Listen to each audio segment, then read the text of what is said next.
الحمد لله وكفى وسلام على عباده الذين اصطفى. أما بعد فأعوذ بالله من الشيطان الرجيم. بسم الله الرحمن الرحيم. وإذا سألك عبادي عني فإني قريب أجيب دعوة الداعي إذا دعان. اللهم صل على محمد النبي الأمي وعلى آله وسلم تسلیما. اللہ رب العزت نے ارشاد فرمایا وَإِذَا سَأَلَكَ عِبَادِي عَنِّي فَإِنِّي قَرِيب. اے میرے محبوب، آپ سے میرے بندے میرا پتہ پوچھیں تو بتا دیجئے فَإِنِّي قریب، میں بہت ہی زیادہ ان کے قریب ہوں. دور جانے کی، دور سوچنے کی ضرورت نہیں. فرمایا کتنا قریب؟ نحن اقرب الیہ من حبل الورید، کہ میں تمہاری شرک سے بھی زیادہ قریب ہوں، تمہاری شرک سے بھی زیادہ قریب ہوں. یہ فرمایا ہے کہ شرک سے زیادہ قریب ہوں. آگے اللہ ہی جانتا ہے کہ کتنا قریب. شاید ہم ہاتھ اٹھائیں، آگے اللہ رب العزت کی ذات موجود ہے. مطلب یہ ہے کہ اللہ رب العزت دور نہیں ہے، اللہ رب العزت دور نہیں ہے، ہمارے بالکل قریب ہیں. ہم یہ سوچتے رہیں کہ میں نے ہاتھ اٹھائے ہیں، اب میری دعا وہ اوپر جائے گی، اللہ رب العزت وہاں سنیں گے. نہیں، اللہ رب العزت دل کے اندر پیدا ہوئے گی دعا، وہیں پر سننے والے ہیں. ایسا سننے والے ہیں کہ کسی کے اندر ایسی طاقت موجود نہیں ہے. فرمایا وَإِذَا سَأَلَكَ عِبَادِي عَنِّي فَإِنِّي قَرِيب. میرے بندے میرا پتہ پوچھیں تو انہیں کہہ دیجئے کہ میں انتہائی قریب ہوں. دوسرے مقام پر فرما دیا کہ شرک سے بھی زیادہ قریب ہوں. اجیب دعوت الداعی اذا دعان، میں ان کی پکار کو سنتا ہوں جب وہ مجھے پکارتے ہیں اور میں اس کو قبول بھی کرتا ہوں. کوئی مقام ایسا نہیں ہے جس پر رب تعالیٰ نے یہ فرما دیا ہو کہ کوئی مجھے پکارتا رہے تو میں اس کی پکار کو نہیں سنتا، یا کسی ولی کی پکار کو سنتا ہوں، کسی گناہگار کی پکار کو نہیں سنتا. بلکہ جب گناہگار پکارتا ہے تو اللہ رب العزت کو اس پر زیادہ محبت آتی ہے. حدیث مبارکہ کے اندر آتا ہے، نبی پاک صلی اللہ علیہ وسلم نے فرمایا کہ 2 قطروں پر جہنم کی آگ حرام ہے. 2 قطروں پر جہنم کی آگ حرام ہے. ایک گناہگار کی آنکھ سے شرمندگی کے عالم میں نکلا ہوا قطرہ. دیکھیں اللہ رب العزت نے کتنا بڑا انعام دیا ہے.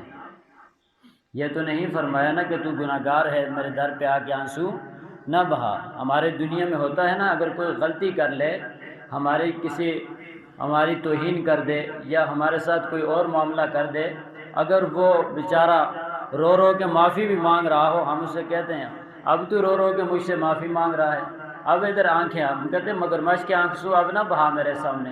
لیکن رب تعالیٰ کیا فرماتے ہیں کہ اس قطرے پر جہنم کی آگ حرام ہے. اللہ کے نبی صلی اللہ علیہ وسلم نے فرمایا کہ اللہ رب العزت اس قطرے پر جہنم کی آگ حرام کر دیتے ہیں جو شرمندگی کی وجہ سے انسان کی آنکھ سے نکلتا ہے.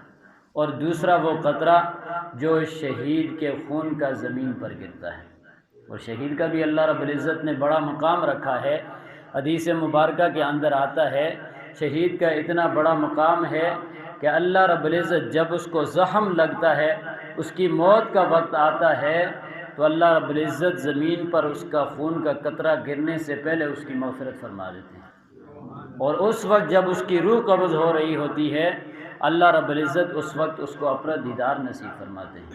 اور پھر جب کل قیامت کے دن اللہ رب العزت شہید کو ساری نعمتیں عطا کر کے پھر پوچھیں کہ بتا کوئی چیز رہتی ہے، وہ کہے گا یا اللہ ساری نعمتیں تیری بڑی ہی عظیم ہیں، ساری بڑی عظیم ہیں، لیکن میری ایک خواہش ہے کہ آپ مجھے بار بار دنیا میں بھیجیں، میں بار بار آپ کے راستے میں کٹوں. جو وہ دیدار کا مزہ ہے وہ ان ساری نعمتوں کے اندر موجود نہیں ہے، کہ مجھے بار بار زخم لگیں اور جب میری روح نکل رہی ہو آپ کا دیدار ہوتا ہے. جو لطف اس میں ہے وہ کسی چیز میں نہیں ہے. فرمایا کہ شہید کے خون کے قطرے پر جہنم کی آگ حرام ہے. اور اسی طرح شرمندگی کے عالم میں نکلا ہوا انسان کی آنکھ سے جو قطرہ ہے اس پر فرمایا جہنم کی آگ حرام ہے. تو اللہ رب العزت کے ہاں یہ آنسو بہانا کوئی آسان کام نہیں ہے. ہمارے یہ سخت دلوں کے آنسو تو نکلتے ہی نہیں ہیں۔